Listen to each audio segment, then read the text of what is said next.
And back with our guest, Eric Mandel. Eric, I would like to ask you, what are the implications of this report? So I think the first thing people need to understand is Amnesty does some good work in the world, but in regard to Israel, its long-standing policy is basically to delegitimize Israel. If you don't believe me, you just have to listen to the USA Executive Director, Paul O'Brien, and I'll quote, "Israel shouldn't exist as a Jewish state," unquote.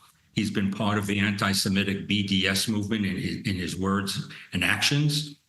Amnesty International has said that Israel's very creation was apartheid.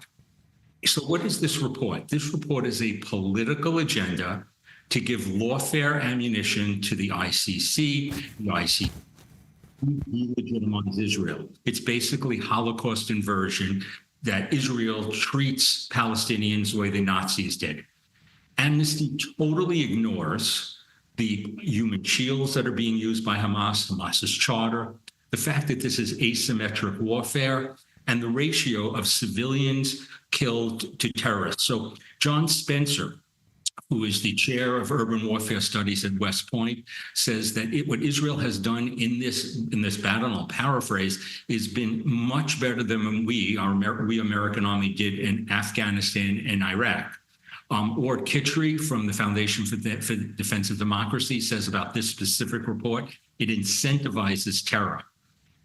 The idea of genocide against Israel, besides ludicrous, is factually wrong.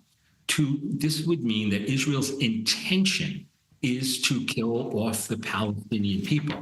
They've done a terrible job here because the Palestinian population is Israel's creation over 400% larger than it was. And the Amnesty International often uses false statistics to back up its claims. It basically uses Hamas's health ministry of whatever they say that this doesn't differentiate between terrorists and civilians.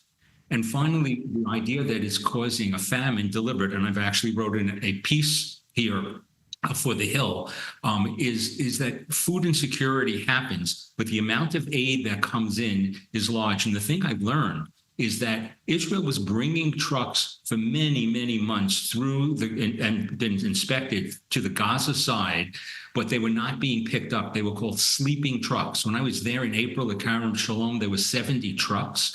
In July, there were 1,000 trucks with rotting food because the international organizations couldn't distribute them.